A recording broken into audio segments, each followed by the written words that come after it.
कोई हादसा होता है ना, उसकी जो गंभीरता होती है वो आपको उसके होने के वक्त समझ में नहीं आती, उसके हो जाने के बाद समझ में आती कि इतना कुछ हो गया।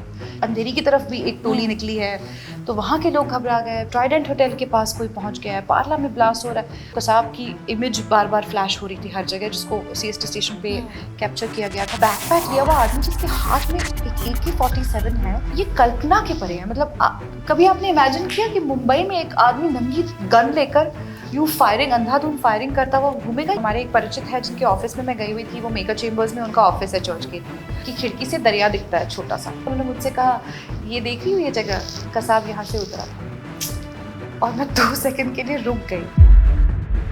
एक हॉस्पिटल में कौन रहता है जो मरीज अपनी ज़िंदगी से जूझ रहा है? ऐसे ही लोग रहते हैं ना। वहाँ पे जाके अटैक करने का किसी को मन हो, वो लोग मशीन ही रहेंगे ना, वो इंसान रहेंगे क्या? सोचिए जब ये हो रहा था क्या हुआ, तो क्या हुआ होगा लोगों के साथ और कैसा उनको लगा होगा, उस वक्त उन्होंने क्या महसूस किया। There was not a lot of analysis when it is happening. जब ये हो रहा होता है तो आप रुक के, अच्छा तो अब ये शायद टेररिस्ट, ये सब तो नहीं आएगा ना दिमाग में। उस वक्त तो ये है कि मैं यहाँ से भाग निकलूँ या क्या मैं अपना धर्म निभाऊँ, अपनी ड्यूटी निभाऊँ।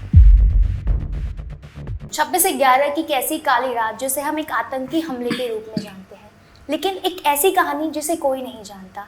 भारत भाग्य विधाता उन्हीं कहानी को पर्दे पर लेकर आ रहा है। कामा हॉस्पिटल की वो नर्सेस जिन्हें कोई नहीं जानता, जिनके बारे में कोई नहीं जानता, शायद वो गुमनाम हो चुके हैं, लेकिन एक ऐसे डायरेक्टर हैं जो गुमनाम नहीं होने दिए, और एक ऐसे एक्ट्रेसेस हैं जो हमारे साथ इस वक्त बैठी हैं जिन्होंने किरदार निभाया है और क्या बखूबी किरदार निभाया है। नमस्कार, मैं हूँ आपके साथ प्रिया और इस वक्त आप देख रहे हैं वज़ूका, और आज मेरे साथ गिरिजा एंड स्मिता जी हैं। कैसे हैं आप दोनों? एकदम बढ़िया। तो कैसी हो? एकदम ठीक ठाक चल रहा है। गर्मी बहुत हो रही है, ठीक है। गर्मी तो बहुत हो रही है। हाँ। आपको भी हो रही होगी? बहुत ज़्यादा। बहुत हो रही है। मुझे लगता है पिघल ही जाऊंगी। हाँ, नहीं, मैं आपको पिघलने नहीं दूंगी। बिल्कुल नहीं, मैं बटोर लूंगी।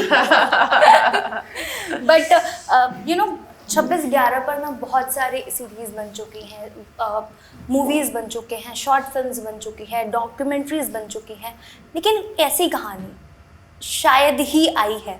और ख़ास करके वुमेन सेंट्रिक फिल्में बहुत कम बनती हैं, उन्हें आगे बहुत कम लाया जाता है। जब आप लोग इस फिल्म का पार्ट हैं तो इस वक्त आप कैसा महसूस कर रही हैं और कितना चैलेंजिंग था प्रोफेशनली और इमोशनली, क्योंकि हम सब महाराष्ट्र में ही थे उस वक्त, मुंबई में ही थे। क्या फील हो रहा है जब आपने ये स्क्रिप्ट को हाँ कहा? कितना चैलेंजिंग था?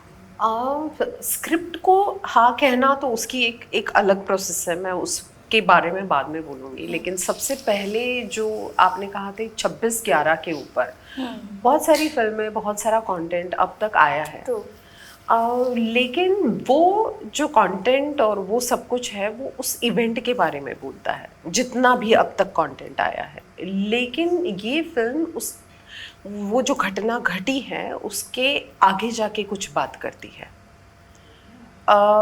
ये फिल्म एक आम इंसान के अंदर जो खास गुण होता है, जिस गुण का वो वाकिफ़ भी नहीं होता, उस गुण के अंदर उसको लगता है कि यही जीना है, यही तो होता है। ऐसे एक आम लोग हैं, उनके इर्द गिर्द जब ये घटना घटती है और उस घटना पे वो जिस हिसाब से रिएक्ट करते हैं, जिस हिसाब से उस घटना में बहते हैं और उसके बाद उस घटना को कैसे छोड़ के जीवन में आगे बढ़ जाते हैं, तो ये पूरा एंटायर जर्नी जो है वो किसी ने भी अब तक दिखाया नहीं है। मुझे लगता है कि this will be the first film जो वो जर्नी बयां करे, बिकॉज हम आम तौर पे जीवन में हमारा कभी फाइनेंशियल क्राइसिस रहेगा, या कभी हॉस्पिटल में जाना पड़ेगा, या कभी कुछ जो इर्द गिर्द हमारे रिलेटिव्स की, करीबी लोगों की डेथ वगैरह, हमने यही सब देखा हुआ, यही कुछ देखा है। और हमने इतना ही, हमें लगता है कि इतना ही मोर और लेस जीवन में होता है, हम वाकिफ़ है उस चीज़ से। लेकिन एक ऐसा हादसा जिससे कोई भी वाकिफ़ नहीं है, जिसने कभी भी लाइफ में ऐसा कुछ होगा ऐसे इमेजिन नहीं किया होगा किसी ने, वो ऐसे एक इमेजिन ना करने वाली घटना जब जीवन में घटती है, तब ये जो आम लोग हैं उस हॉस्पिटल के, वो कैसे खास रिएक्ट करते हैं और वो जिस हिसाब से उस घटना को फेस करते हैं, वो मुझे टेक इस फिल्म का बहुत ही अद्भुत लगता है। इसीलिए मुझे ऐसे लगता है कि this is not just about the 26/11, it is about the common इंसान जो है, जिसको हम सच में सामान्य सामान्य सामान्य करके बोलते हैं, लेकिन सामान्य होना बहुत ही असामान्य होता है। बिना अटेंशन के जीना बहुत हाँ, राइट। बहुत हमें हर चीज़ में अटेंशन चाहिए, हमें हर चीज़ में अप्रिसिएशन चाहिए, हमें हर चीज़ में चाहिए कि कोई ये सरा है, ये अभी तक क्यों पहुंचना चाहिए, हमें हर चीज़ में सिंपैथी भी चाहिए कि यार सुनो ना, मुझे दर्द मेरा सुनो ना, हमें पैम्परिंग चाहिए, हमें सब कुछ चाहिए। लेकिन ये जो कॉमन इंसान है ना, वो इन सारी चीज़ों से परे है, उसको ये पेपर्स पता ही नहीं है, ये सप्लीमेंट उन्होंने अपने जीवन के मूल पेपर में लगाया ही नहीं है, परे है वो। उनका जो ओरिजिनल पेपर है उसके ऊपर उनको विश्वास है, और वो है जीना, वो सरवाइव होना। तो मुझे लगता है कि ये जो कॉमन होना इतना अनकॉमन है, इस वजह से वो हीरो लगता है। ये जो इस फिल्म का टेक है ना, ये बहुत ही कमाल का है। और जो एज एन एक्टर, जैसे बोला ना कि क्या होता है आपके अंदर, अंदर आपके झकझोर के रखता है कि आप किस चीज़ के लिए रो रहे हो, आप किन चीज़ों का क्या एक्सपेक्टेशन किससे लगा रहे हो और क्या कर रहे हो। ये सारी चीज़ें जो प्रश्न जिससे नॉर्मल इंसान, हमारे जैसे आमतौर पे इंसान ये करते हैं, हम क्रिप करते हैं, हम बहुत सारी चीज़ें करते हैं जीवन में, बहुत बार करते हैं हम लोग। तो फिर ये अंदर के सवालों को ये फिल्म जो है ना, वो ताला लगा देती है कि जाओ ये इंसिडेंट देखो, ये जीवन देखो, और फिर जाके एक बहुत प्यारी एक कहानी है। एक औरत है जिसने भगवान बुद्ध जी को कहा था कि मेरा पति गया है और मुझे मेरा पति वापस चाहिए है, अगर आपके अंदर ताकत तो मेरा पति वापस ला के दो, मुझे अभी के अभी चाहिए। तो उन्होंने कहा था कि ठीक है, मैं वापस ला के दूँगा। एक कटोरी दी थी, जाओ ऐसा घर ढूंढो, उस घर से राई लेके आ जाओ जिस घर में डेथ नहीं हुई है। और वो औरत ढूंढने निकलती है, but there is not a single house she found कि जहाँ पे डेथ नहीं हुई है। तो हम बहुत बार ये जो रियलिटी है जीवन की, इर्द गिर्द ये ऐसे जीवन घटता है, वो हम भूल जाते हैं, हम रियलिटी से बहुत परे रहते हैं, वास्तविकता से बहुत परे रहते हैं। This film shows you that reality के भाई ये ऐसा एक जीवन है, ऐसी कोई औरतें हैं, ऐसी नर्सेस हैं। और कंगना जी ने एक बहुत इंटरेस्टिंग चीज़ कही थी कि इस इंसिडेंट में और कोई भी नर्स होती तो शायद ऐसा ही बिहेव करती, बिकॉज वो एक नेचर है जिसको हमने कभी जीवन में इस तरीके से एक्नॉलेज नहीं किया है। तो ये फिल्म सिर्फ इन नर्सेस को नहीं, तो तकरीबन ऑल सर्विस जो हमारे घर के हाउस हेल्प है, हमारे घर के इर्द गिर्द के ये लोग हैं, जो हमारी एक पूरी एक सिस्टम बनी हुई है, ये सिस्टम कोलैप्स हो जाएंगी, जिनको थैंक यू फील आपको ये फिल्म करा दी। वाह, आप लोग थैंक यू कह रहे हैं। गिरिजा, मेरा आपसे सवाल है, जैसे इन्होंने कहा कि बहुत सारे सवालों का जवाब है ये फिल्म, आपके मन में ये फिल्म करने से पहले किन किन तरह के सवाल थे जो जहां आपको इस फिल्म करने के बाद शायद जवाब मिले हैं? और ये भी एक सवाल है आप दोनों से, क्या आप लोग रियल लाइफ में इन लोगों से मिले हैं, इनसे आपने बातचीत की है या कुछ किया है आप? नहीं, हम इनसे नहीं मिले हैं, लेकिन हमारे निर्देशक ने बहुत, मनोज तापड़िया जी ने रिसर्च किया है, इनमें से बहुत लोगों से बातें की हैं, अर्थात उनकी आइडेंटिटीज़ रिवील करना is not permitted to us, तो उसके बारे में मैं बहुत ज़्यादा बात नहीं कर पाऊँगी। He has spent a lot of time researching about this, तो उन्होंने बात भी की है बहुत लोगों से जो उस वक्त मौजूद थे, और क्योंकि उन्होंने इतनी अच्छी स्क्रिप्ट लिखी है, तो वो जो सारी बातचीत, वो रिसर्च, उनका जो सारा ऑब्जर्वेशन था, वो उन्होंने स्क्रिप्ट में उतारा है।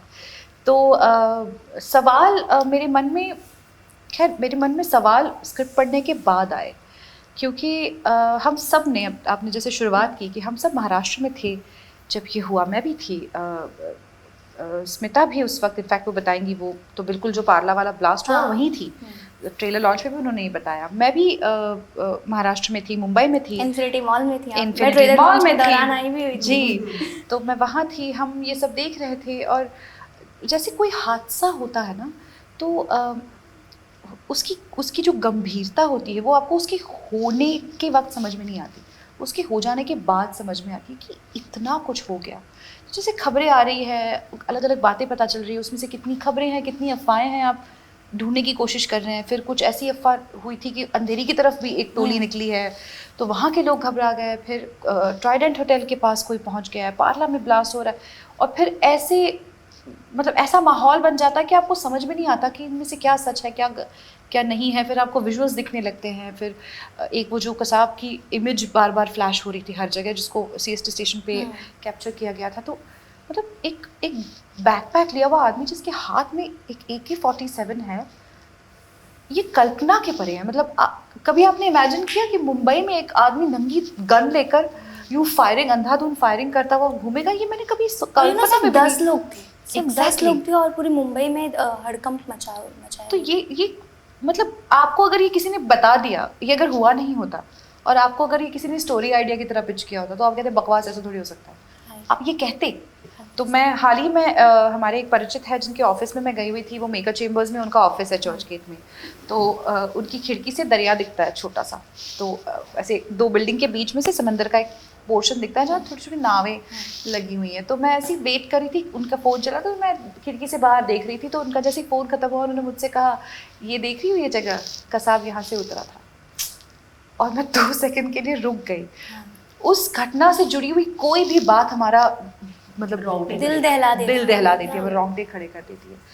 तो जब आपको कोई ऐसा किरदार करने का मौका मिले या ऐसी स्क्रिप्ट पढ़ने का मौका मिले जो आपको इस सब का फर्स्ट हैंड एक्सपीरियंस दे सकता है, तो मेरे मन में बहुत सारे सवाल स्क्रिप्ट पढ़ने के बाद आए कि वहाँ मौजूद लोगों को क्या लग रहा होगा, उनके दिमाग में क्या चल रहा होगा। क्या उनको इस बात का अंदाज़ा या अनुमान था कि ये कितनी बड़ी बात है, या फिर क्या हो रहा है एग्जैक्टली बाहर? क्योंकि जब वो हो रहा था तब न्यूज़ नहीं पहुँच रही थी ना उन तक, तब तो वो जान बचाने में बिजी थे। तो और जगहों पर क्या हो रहा है, जो हड़कंप जिसकी हम बात कर रहे हैं, वो क्या हुआ है ना एग्जैक्टली। ये कौन लोग हैं, ये कहाँ से आए हैं, इसके पीछे किसका, मतलब क्या ये सवाल उनके मन में आए होंगे, या वो सिर्फ उस वक्त इस डिसीजन की प्रक्रिया में थे कि इस वक्त भागना है या जान बचानी है, मतलब रुक कर किसी की जान बचानी है या भाग कर अपनी बचानी है। तो क्या चल रहा होगा इनके दिमागों में? मुझे इसका अनुभव आया जब तो अभी थोड़ी देर पहले स्मिता भी ये कह रही थी कि जिसने अजमल कसाब का रोल प्ले किया हमारी फिल्म में, उस लड़के को हम सभी से थोड़ा दूरी रखा गया था। हमने बहुत इंटरेक्शन या बातें की नहीं थी। तो सेट पे भी जब वो गेटअप में अपने तैयार होते थे, तो वो सब ऐसे सेट पे हम जैसे बाकी सारे एक्टर्स बातें करते हैं, चाय पीते हैं, यहाँ वहाँ, मतलब जब शॉट सेटअप हो रहा होता है, तो वो हमारे साथ कभी टाइम पास नहीं करते थे, उनको हमेशा अलग रखा गया था। और ये जानबूझ के हमारे डायरेक्टर ने किया। तो जब पहला ये ताकि आप हिल मिल ना जाए, ताकि वो जो ग्रेविटी है, हाँ, उसका सीरियसनेस एक जो फॉरेन मतलब एक कोई एक अलग ही इंसान, जो इंसान है क्या, इनको कैसे आप इंसान बोल सकते हो यार? ये जो 4 है, मुझे लगता है कि ये एक मशीन है जिसने अपना दिमाग, अपना दिल सब बंद करके, कहीं बेच के, एक अपने शरीर का उपयोग करके, एक मशीन है ना ये। इनको इमोशंस कैसे नहीं, मतलब आप कामा हॉस्पिटल में जाके देखोगे तो एक जो प्रेग्नेंट लेडीज़, किड्स, छोटे बच्चे वहाँ पे हैं। एक हॉस्पिटल में कौन रहता है जो मरीज़ अपनी ज़िंदगी से जूझ रहा है? ऐसे ही लोग रहते हैं ना। वहाँ पे जाके अटैक करने का किसी को मन हो, वो लोग मशीन ही रहेंगे ना, वो इंसान रहेंगे क्या? तो वो वाला फीलिंग उससे बरकरार रहा, मतलब उनको नहीं लगा वो हम में से एक नहीं लगा। हाँ, वो हम में से एक, तो मतलब अर्थात वो एक एक्टर है, और हाँ, ये पूरा हो जाने के बाद वो बहुत प्यारा एक्टर वो है। बहुत अच्छे हैं। और तो लेकिन उस दौरान इसकी सैंक्टिटी को मेंटेन करने के लिए, और मैं आपको अभी बताने जा रही हूँ, उससे आपको समझ में आएगा कि उसका क्या इफेक्ट हुआ। तो जैसे पहली बार हम ये सीन शूट कर रहे थे, जिसमें ऐसा होता है कि वो लैंडिंग से ऊपर चढ़ के आते हैं, बस 2 सेकंड के लिए हमारा वो, मतलब वो मुझे देखते नहीं, मैं भाग के अंदर चली जाती हूँ और मैं बिल्कुल ऐसे पलट के देखती हूँ, तो कनखियों से मुझे वो नज़र आते हैं। तो ये एक छोटा सा सीक्वेंस है जो हम अभी शूट कर रहे थे। तो उसकी रिहर्सल हो गई, और बस लास्ट में जब टेक लेना था, तब मैं भागी और मैंने पलट के देखा और मुझे वो नज़र आए पहली बार। तो मैंने उससे पहले उनको सेट पे नहीं देखा था, मैंने उनको गेटअप में नहीं देखा था, मैंने कुछ नहीं देखा था, लेकिन हम सब ने वो तस्वीरें देखी हैं, हमारे दिमाग में वो छप गई है, वो तस्वीर जो स्टेशन पे ली गई तस्वीर है उनकी। तो वैसा ही उनका वेश था और वैसे ही उन्होंने वो बंदूक पकड़ी होती। I am not joking, 2 second के भी लिए धड़कन रुक गई थी। और ये मैं एज सबके। एन एक्टर नहीं कह रही हूँ, मैं खुद कह रही हूँ।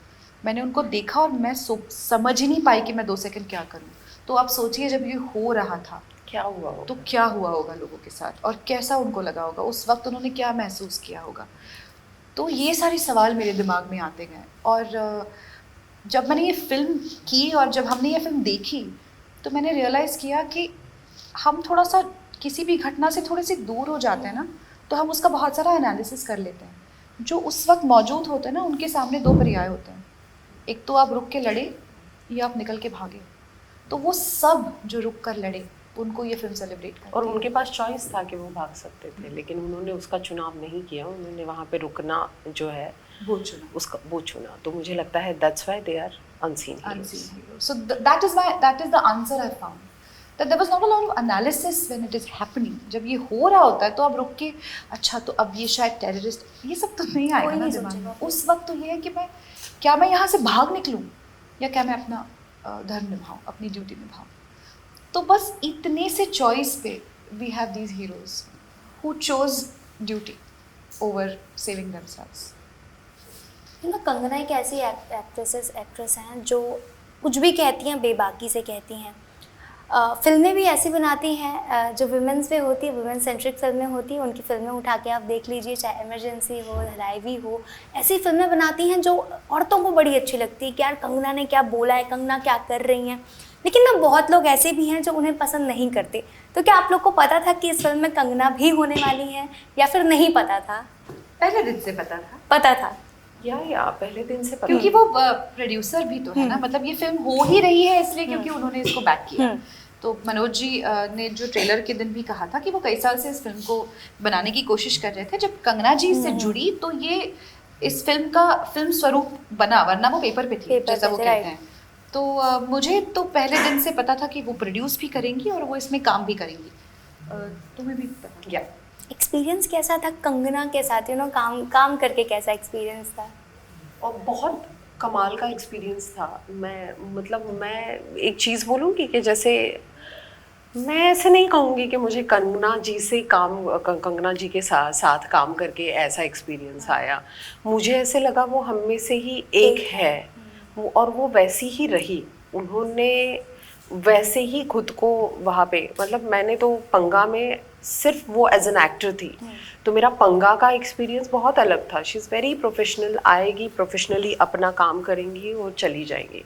लेकिन यहाँ पे she is like a mother, क्योंकि प्रोडक्शन भी हाथ में है। उनके भाई थे खुद के और वो खुद भी थी, तो वो काम छोड़ के भी सेट पे कई टाइम पे बहुत देर तक रहती थी, देखती थी, एक आँख थी उनकी। तो मुझे जहाँ तक लगता है कि इसमें उनका entirely she was like a commander, और वो आती ही उस हिसाब से है। आपने पहले एक लाइन कही थी कि वो जानी जाती है बेबाकी के लिए, उनका अंदाज बहुत अलग मुझे लगता है और एक्ट्रेसेस से। मुझे जहाँ तक लगता है कि वो बहुत ही, मुझे लगता है कि इतना ही नॉर्मल होना चाहिए। मुझे लगता है कि हम डेमोक्रेसी, फ्रीडम ऑफ स्पीच, इन सारी चीज़ों को बोलते हैं, लेकिन हम कई बार कई सारी चीज़ें बोलने के लिए इसके रिपरकशंस क्या होंगे इनके बारे में सोचते हैं, और हमें जो दिल से लगता है लेकिन वो नहीं सोचती हैं। वो नहीं बोल पाते हम हाँ। लोग, और वो नहीं सोचते उसके बारे में। वो जेन्युइनली उस चीज़ का वो शी रियली मीन इट। और पता है, और एक चीज़ मैं ऐड ऑन कर दूँगी, ये कोई एग्री करेगा नहीं करेगा मुझे पता नहीं है, मुझे दिल से अच्छा लगता है वो मुझे दिल से अच्छा लगता है। मुझे उनकी एक चीज़ बहुत अच्छी लगती है कि हर लड़की की ये दिली तमन्ना होती है कि मुझे जो लगता है वो मुझे बोलने का मौका मिले। लेकिन मौका छीना किसने है आपका?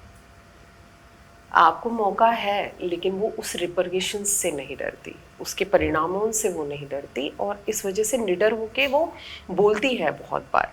और मुझे लगता है कि ये एक बहुत अच्छी चीज़ है, और ये बहुत अलग लेवल पे बहुत इंस्पायरिंग रहेगी।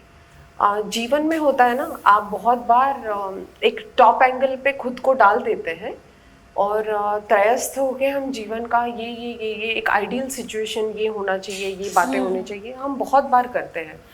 लेकिन आपको बहुत बार ज़रूरत नहीं है उस टॉप एंगल पे जाने की। आपका एक जीवन है, आपका एक संघर्ष है, उस संघर्ष के अनुभवों से, मेरे अनुभवों से मैंने वो सीखा। आपको ज़रूरी नहीं है ऊपर जाने की, आपके जीवन के अनुभव भी किसी को इंस्पायर करने वाले हैं। कोई लोग उससे रिलेट करें, कोई लोग उससे रिलेट ना करें। मुझे ऐसे लगता है कि वो रिलेट ना करने वालों के बारे में सोचती नहीं है।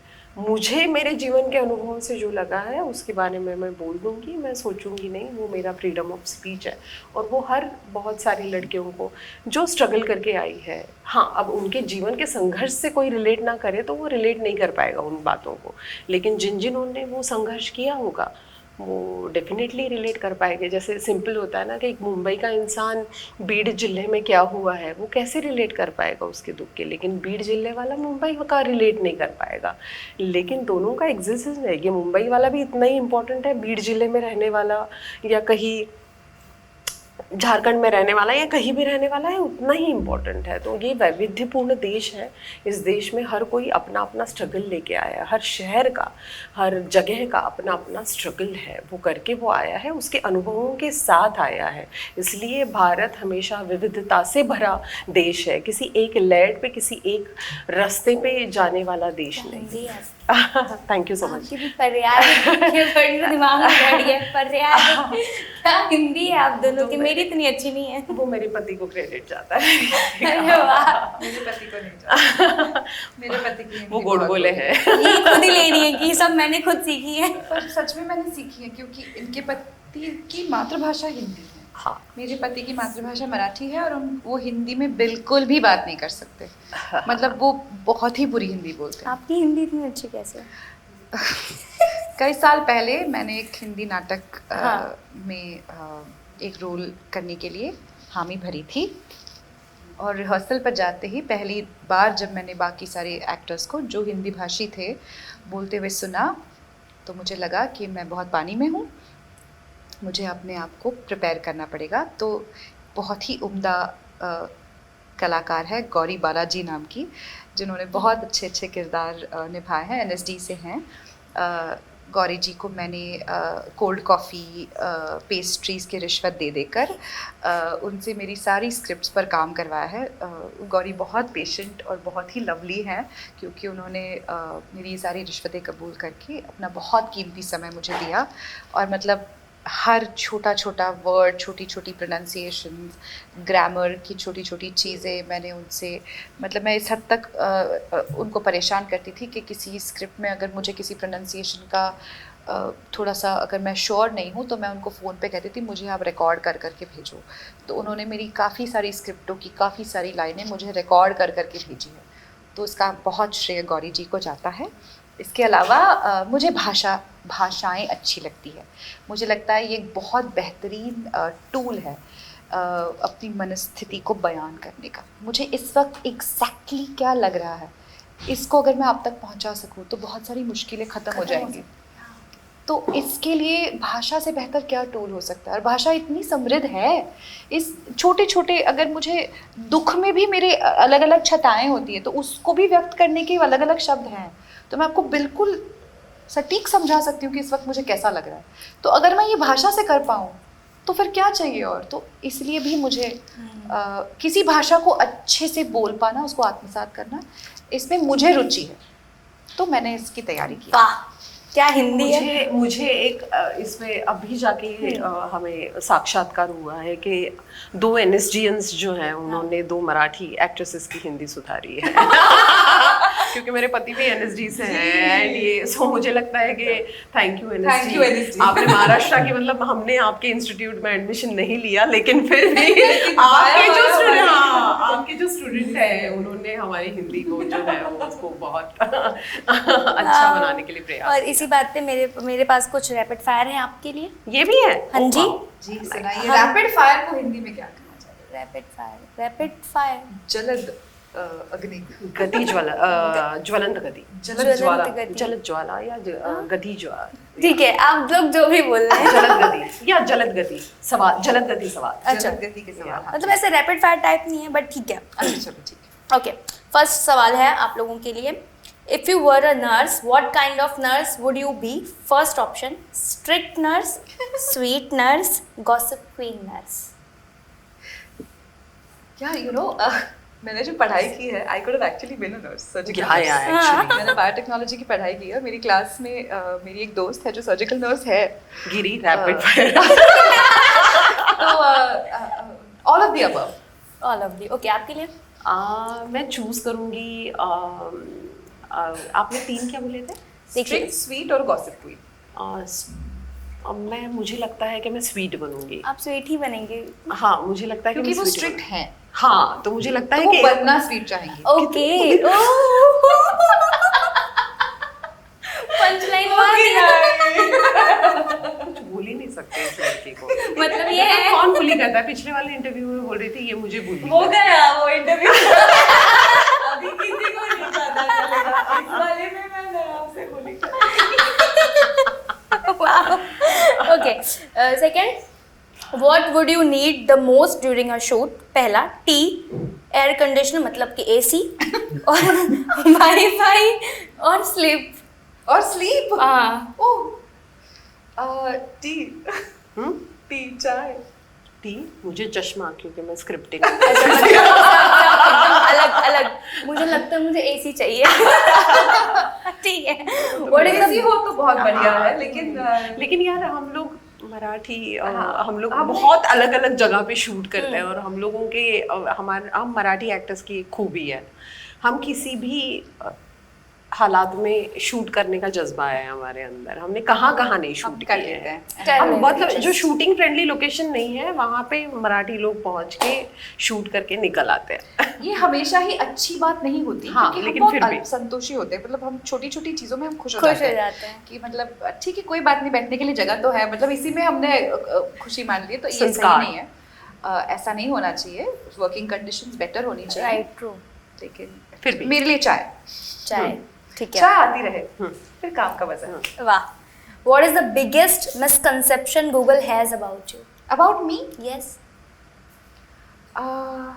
that my net worth is some 2000 crores. मैंने कहीं ये पढ़ा था।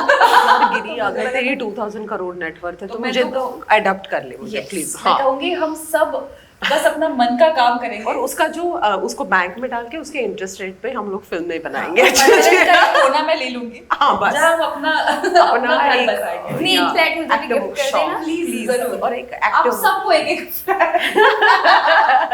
पर ये बहुत बड़ा मिसकंसेप्शन। अच्छा, आपके बारे में क्या है ना? यार मुझे नहीं पता चलता कि मेरे बारे में क्या कभी आपने ऐसे खुद को गूगल नहीं किया है?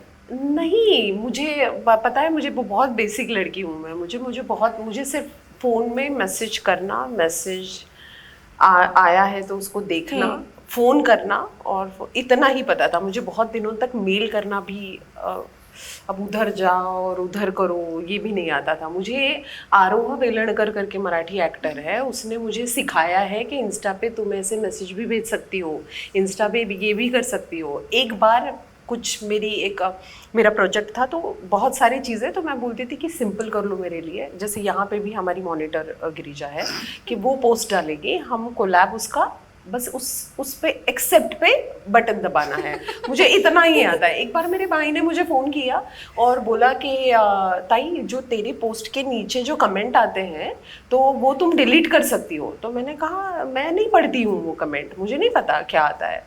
तो वो बोला कि हाँ, नीचे कुछ लिखा है कि तुम रावस दिख रही हो, ऐसे कुछ लिखा है तो वो तुम डिलीट कर सकती हो ऐसे करके। मैंने कहा अब उसको रावस लग रही हो तो रावस, उसको क्या पता मैं बांगड़ा हूँ या पापलेट हूँ। रहने दो, अपने को क्यों डिलीट करते हैं। तो वो बोलते हैं ना, मराठी में एक म्हण है, अज्ञानत सुख। हाँ, तो ये है मेरे बारे में, तो मुझे नहीं पता मेरे बारे में। वाह। उस चमन झिंगे को तुम रावस लगी। मेरी बहुत फेवरेट गानी होती थी बचपन में। रावस नहीं, चमन झिंगा। चमन झिंगा यार, दिस इज वेरी मैंने बचपन में सीखी थी किसी Yeah, से। very तो मुझे चमन बहुत- झिंगा। मुंबई की गाली है। अबे चमन झिंगे। क्या ही ना मतलब था इसका, मुझे पता नहीं। इसका कोई बुरा मतलब हो तो प्लीज डोंट कमेंट। भेंडी का भी कोई हाँ, कोई मतलब भेंडी का मतलब। भेंडी तो भेंडी होता है। हाँ, तो पर लेकिन वो वो भेंडी गाली मुंबई है। में गाली होती है। हाँ, ये भेंडी अरे नहीं नहीं भेंडी। नहीं, भेंडी तो हम भी बोलते हैं। अच्छा, वैसे भेंडी। हाँ, भेंडी वैसे वाला, मतलब गाली वाला गाली नहीं है। भेंडी भेंडी लाइक अब किसी फ्रेंड तो को मराठी लोगों ने पकड़ा होगा उसको, ये भेंडी। जैसे तुझ्या आईच्या गावात ऐसा कहता है ना, हाँ, लोगों को हाँ। गाली लगती है, वो तुम्हारी माँ की विलेज में ऐसा हाँ। ट्रांसलेशन है उसका। हाँ, आईच्या तो लेकिन है गावात। कुछ इनके मुंह से गाली भी कितनी अच्छी लग रही है। फायरू फायरू Pyro? नहीं. What is that? Fire. Fire.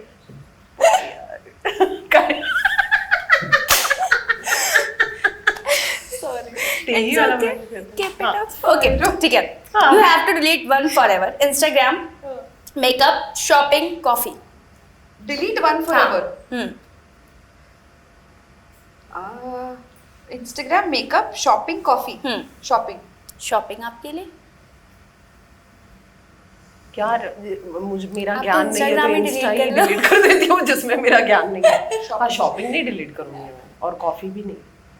मैं शॉपिंग डिलीट कर सकती हूँ। मेरे को कोई लाके दे दे बस कपड़े पहन नहीं, मुझे मेरा मुझे decide जाके करना है शॉपिंग करना बहुत इम्पोर्टेंट है मेरे लिए। Right. Remove one thing from your life forever. First, alarm clock, traffic, dieting, negative people. Last क्या था? Negative Negative people. Negative Negative people. people. हाँ. People. Negative people. Traffic. I don't mind negative. I don't have any. मैं I don't traffic mind का negative. नहीं negative people. Traffic में मैं अच्छा मैं गाने सुन के मेरा टाइम स्पेंड कर सकती हूँ। और नकारात्मक लोग तो नकारात्मक ही होते हैं. हाँ। वो तो मतलब रहने अब उनका चलने दो जो चलता है. ट्रैफिक नहीं चाहिए. Which Bollywood thing is the most overrated? Red carpet, awards, PR, social media. Most overrated. Overrated, yeah. Awards. Awards. I'll tell you why. Hmm. Because there are so many. At one point, there used to be 2 or 3 credible awards. Now there are 50. Right. So now that takes away the credibility Agreed. of it. No? Agreed. Awards, okay. Who is the most likely to forget their lines on set? आप कोई भूलता था? I'm एक party मतलब मैंने सिर्फ पन्ना ऐसे देख भी लिया तो मेरा बाय हार्ट हो गया। Okay. Blindly voting. Who is most likely to be late on set? No, nobody on this film. Everybody's Okay. on time. Last, who is most likely to keep talking after pack up? All of us. After pack up हाँ. she's saying. All of After us. pack up. After pack up Giri Yeah, we have also walked together and spoken. हम and- लोग शांत हो जाते थे गिरी। हम लोग सुबह सुबह बहुत बड़बड़ करते हाँ, that is थे। true. नहीं मुझे नहीं लगता। हम पैकअप के बाद एकदम एक पॉइंट के बाद तो तुम्हें पता है हमारे 5 पैरों का डिस्टेंस आ गया था हमारे बीच में। तो ज़ॉम्बी करके आगे जा रही है यहाँ शांत है। Yeah, but yeah, it depends on the mood. Depends. But all of us, like we're all equally talkative and all या इक्वली टॉकेटिव हाँ quiet. मतलब हम लोग अगर बातें करने बैठे तो बस अभी मैंने भी देख लिया। अभी भी मैं हम देखिए। दोनों 4 घंटे बातें कर सकते हैं तुम्हारे साथ। कर रहे हैं सुबह से कर- बातें। क्या कुछ कहेंगे? फिल्म आने वाली है, अपने ऑडियंस से क्या कहेंगे आप दोनों? हमारी ये फिल्म आ रही है 12 जून को. इसे हमने मिलकर बहुत प्यार और मेहनत से बनाया है.